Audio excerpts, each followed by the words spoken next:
a project in India which aimed at voter mobilization. I would request all the panelists to stay back with us, including Ashutosh and including Nikhil Jain, because this stunning fallout of the global USAID funding continues to unravel. And a new report has come out which says that the department has put the country's own agencies in the dock, which is the Department of Government Efficiency under Elon Musk. And according to them, USAID is spent about $21 million, about 180 crore rupees now, on getting voters out. Now, the point is that this happened through which political parties, through which leaders, were they in touch with the election commission, how it was happening. This has happened, I believe, pre this government, and that's an interesting conversation. Who in the United States had so much interest in Indian democracy that they were willing to bankroll voter mobilization? That's our focus. Look at the facts, then I come back. We had it before anyone else did. We revealed how certain Indian journalists were on the payroll of USAID as part of a CIA deep state ploy to meddle in the country's internal affairs. Now, a report by the Department of Government Efficiency, that is DOGE, in the Trump 2.0 administration has nailed the meddling US deep state. The department, headed by tech billionaire Elon Musk, has claimed in a new report that the previous US government pledged taxpayers' money to push voter turnout in India. The report claimed that Washington pledged $21 million to influence the electoral process in India. In another explosive revelation, the report claimed that a further $29 million were injected to fund the orchestrated chaos and coup in Bangladesh in the name of strengthening the country's political landscape. In a mega expose earlier, Republic revealed how the US deep state was weaponized by the USAID to target India and other nations in the free world. USAID and CIA are two sides of the same coin. A cover, a decoy would probably be the appropriate word to use it, both controlled by the American deep state. Why am I talking about this in India? Am I obsessed with the Americans? Absolutely not. But when this USAID plus CIA puts in money into India as a financial tool for influence, I have to expose not just USAID plus CIA, but the people in India who have taken money from the CIA plus USAID. Now, those people would be very angry that I'm equating CIA plus USAID, but they need to know. And who am I talking about? Some really stupid YouTubers, not stupid, malicious, venomous, anti-India YouTubers, very happy to be taking money from the Americans as long as it looks like a USAID operation. But now that Republic has exposed that USAID is CIA, which means you're taking money from USAID, you are taking money as an American influence peddling operation. They'd be very queasy about it. But they've done some really slimy stuff and they need to be exposed. The list of cancelled federal funding by DOGE had the resemblance of a chart sheet as it blew the lid off a global meddling plot. As the CIA deep state USAID nexus stands exposed, will there be a probe to uncover the key architects of the woke agenda to target elected governments and regimes? All right, Shazia, Rahul, Nikhil and Ashutosh continue from our earlier conversation. We're joined in by Karan Verma and Sumant C. Raman. Karan leans towards the right and the BJP. Sumant leans away from the BJP. He objects when I say he leans towards the Congress. But Sumant Raman, I want to begin with you. How are you going to defend this? Why should American taxpayer fund any electoral process, exercise, project in India, particularly related directly with elections, general elections, in terms of voter mobilization? You should be objecting to it.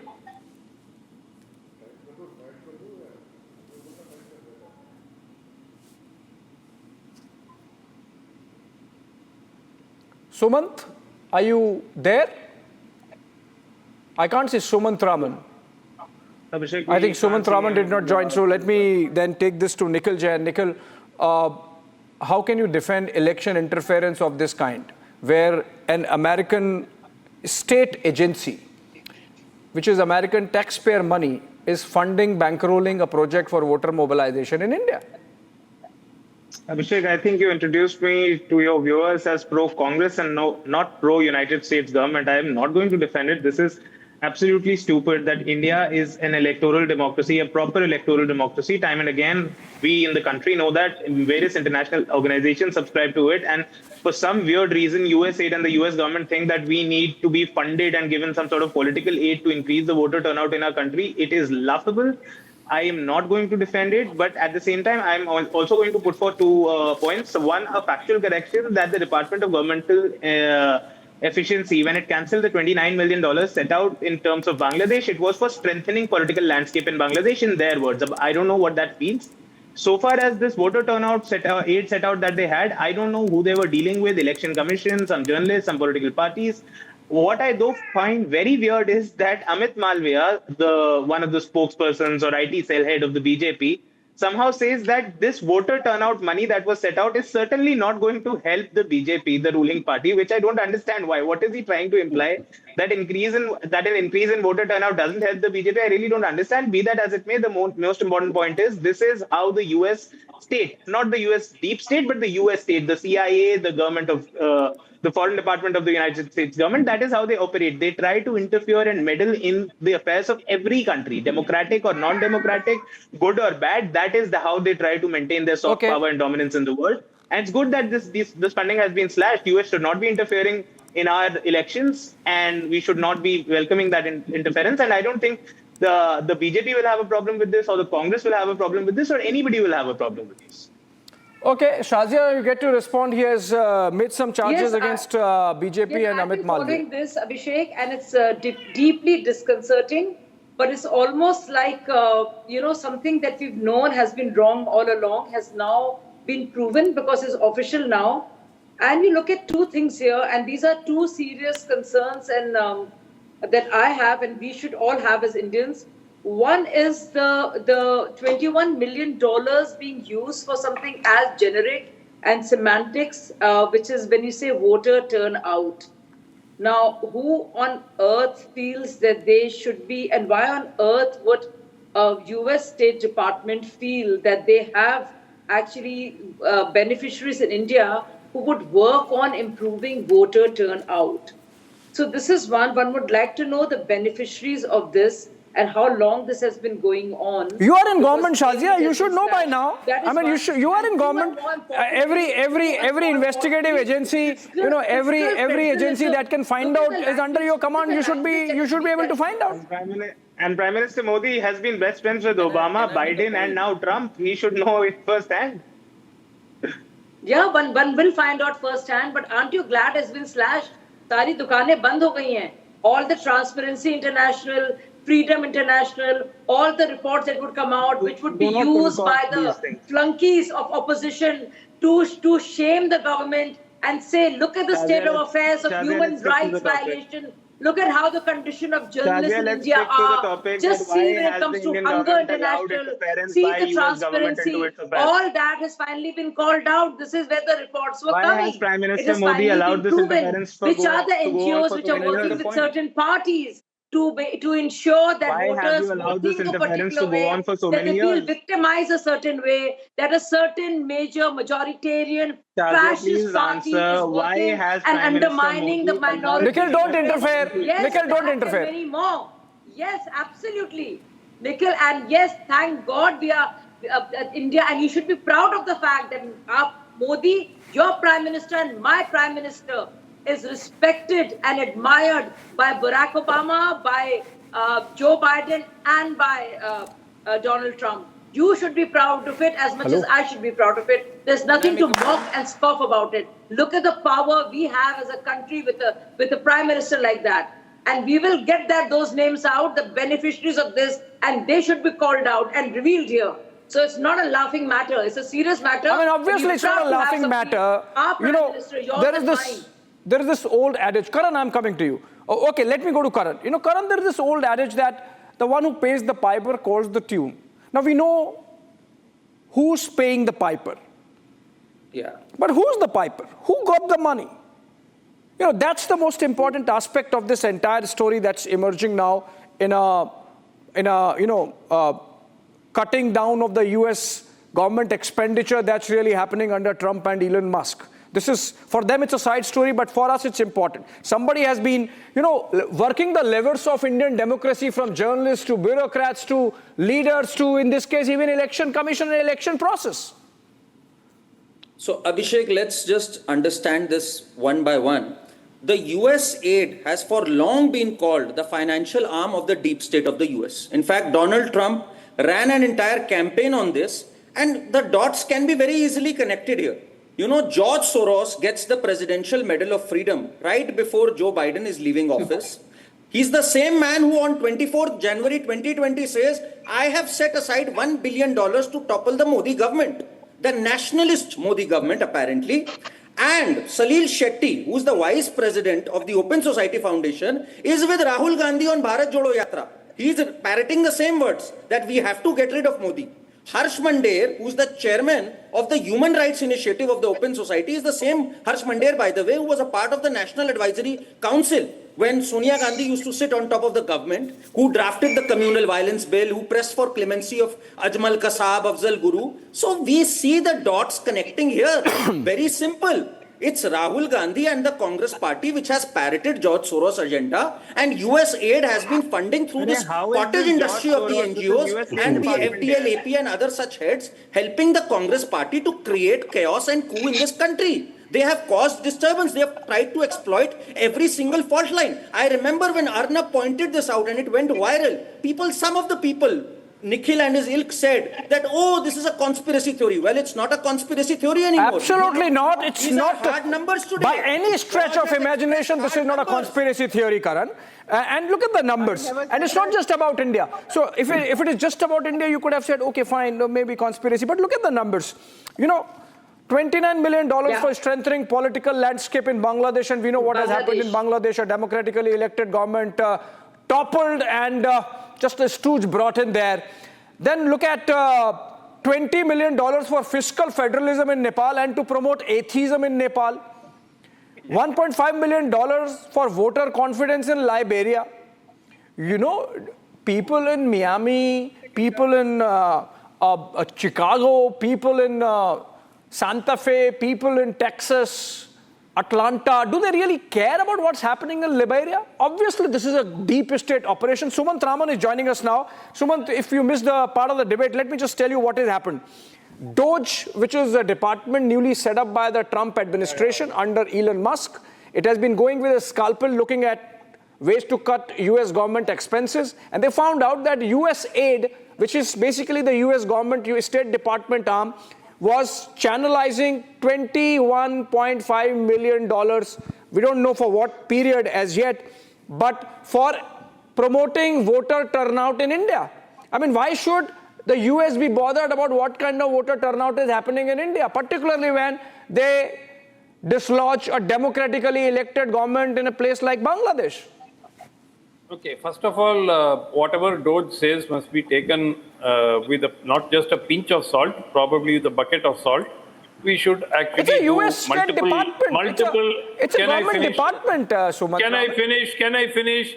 The head of DOGE, Mr. Elon Musk, actually made a statement saying $50 million of condoms were given to Gaza and made a huge issue of it. And later on, it was pointed out to him that Gaza was actually in Mozambique and it was for an AIDS control program. He said, too bad. I mean, you should have checked and corrected me or something to that effect. So I think that, just some claims that that are being made. First of all, these will have to be checked and verified to see whether they are true. That is point number one.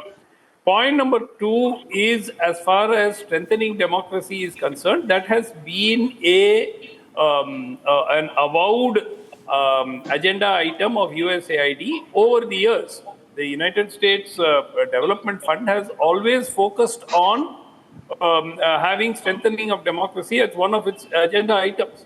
So, unless you... do you believe that, Sumant Raman, really? Do you really believe that? Are you serious?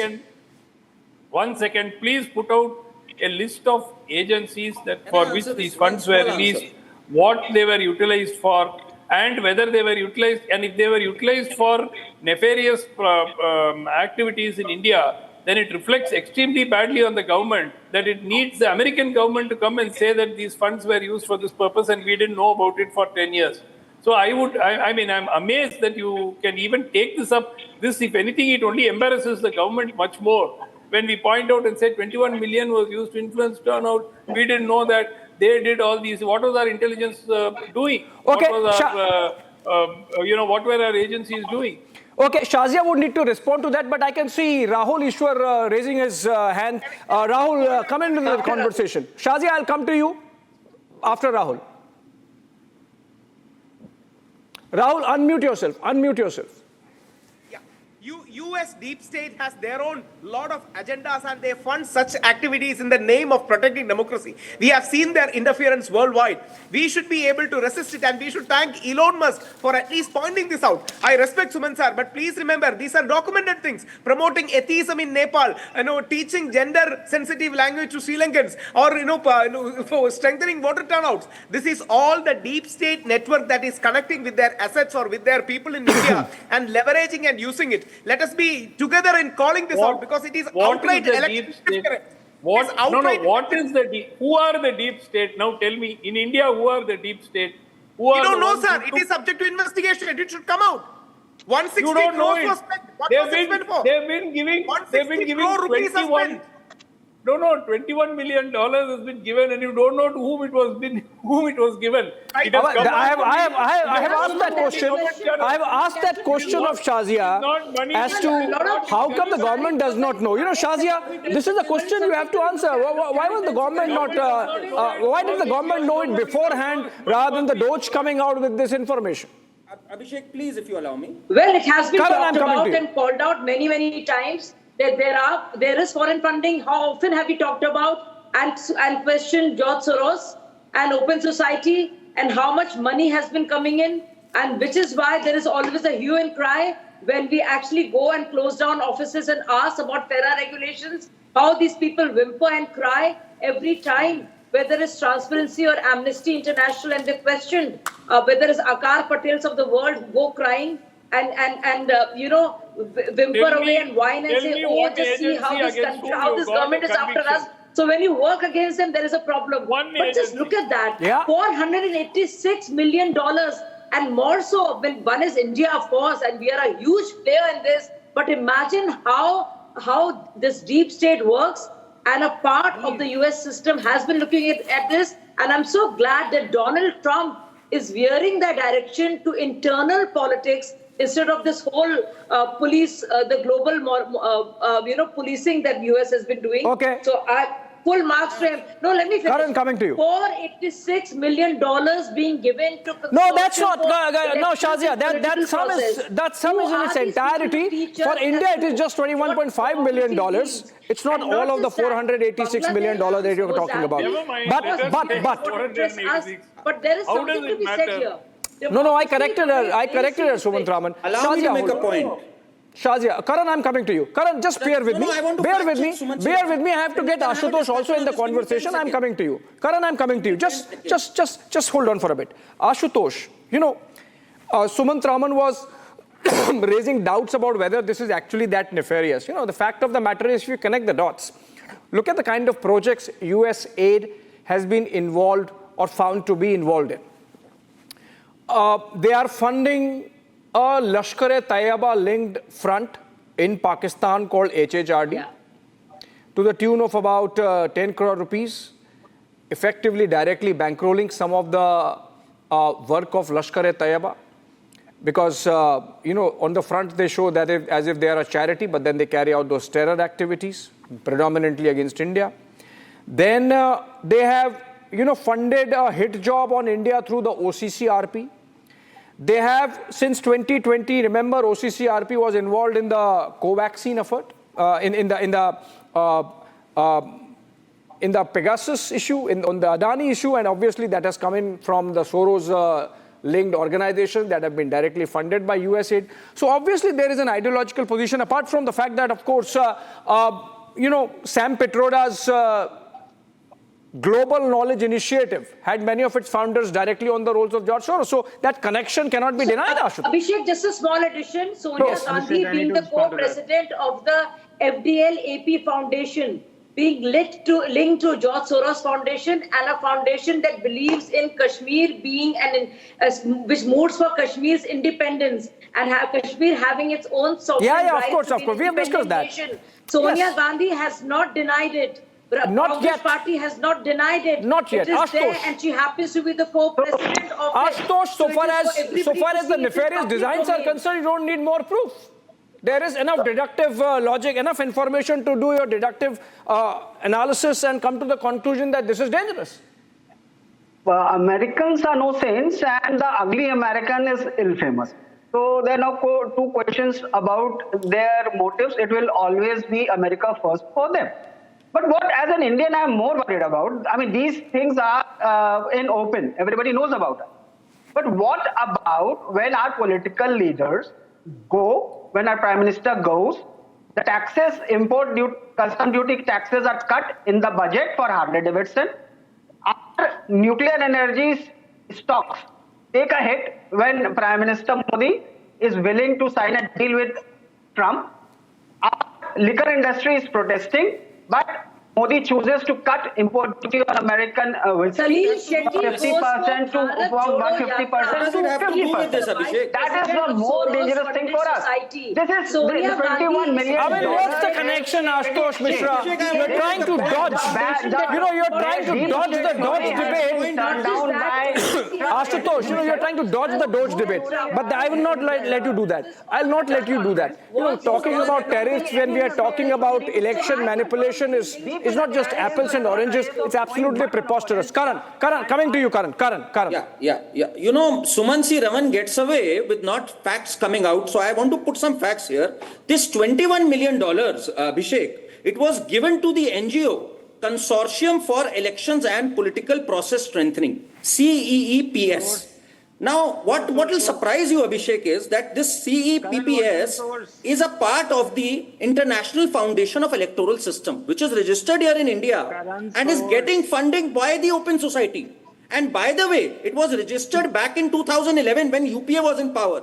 And it signed an MOU with the ECI, Election Commission of India, at that time, which was flagged by the opposition that it should not. But it signed an MOU for critical data sharing also. So this is how hideous this entire design is. So don't get away with saying what is the, how the dots are connected. It has been backed by the then UPA. It has George Soros fingerprints on it, and it has a direct link. So don't say this 21 million is a farce figure or what is happening. Clear line is established, and Abhishek, you'll be surprised. This CEPPS website has now been shut down. Ever since this news came out, none of the reports are in public. They've shut down the entire website. No, Ashutosh, one by one. You got your chance, one by one. Distributing cash before one by one. Ashutosh, I want Nikhil on this. Nikhil, the fact of the matter is, just checking, the Election Commission establishment budget for this year is 320 crore rupees. So 180 crore rupees to be funneled into an election or a couple of elections is no small amount. Nikhil, obviously somebody is trying to manipulate the condition, and there is a video going viral of an honorable MP who's questioning in just winter session, who's questioning the voter turnout in the elections. She is making a direct charge against the Election Commission. So obviously there is a concerted attempt being made. On the one hand, you compromise the integrity in the eyes of the people, the standing and integrity of the Election Commission by making those charges, and then you bring in these kind of projects to fund. Obviously somebody is taking that money. Abhishek, let me point out a few things that were wrong comments made by some panelists on the show. The US State Department, the USAID, and CIA are organizations of the United States government. But when you talk about Transparency International, Open Society Foundation, or Ford Foundation, or a bunch of these other organizations, they are not in US state government institutions. Yes, some of them receive funding from the US state government, but they are not part of the US state government.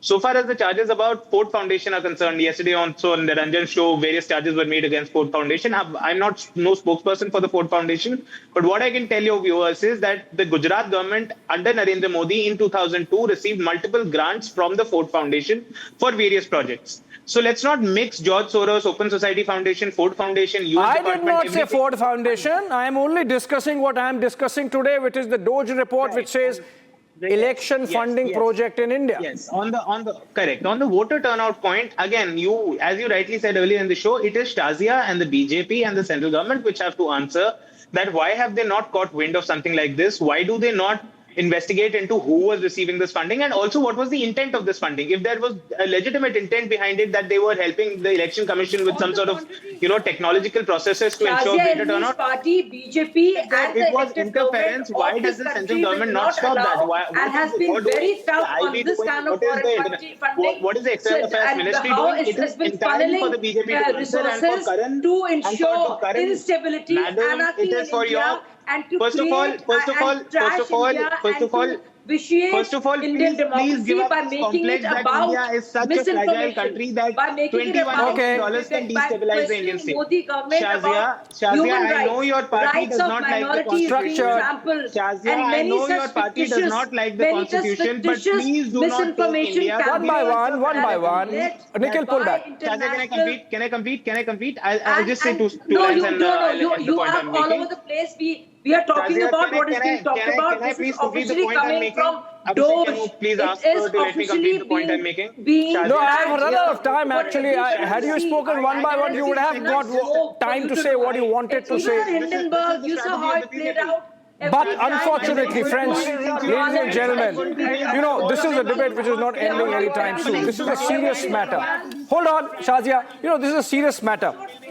As much as we discuss this, the fact of the matter is that even the government should have known what is happening instead of DOGE telling us that this much amount of money was spent on a project to mobilize Indian voters. So that's a serious matter. Hopefully, the government would launch a probe of its own, and then we will come back to have another conversation on where this money was actually being channelized. And that's going to be the conversation, possibly again tomorrow. Thanks for watching, friends. 8 p.m. Super Prime Time Max tomorrow. Arnab Goswami is back.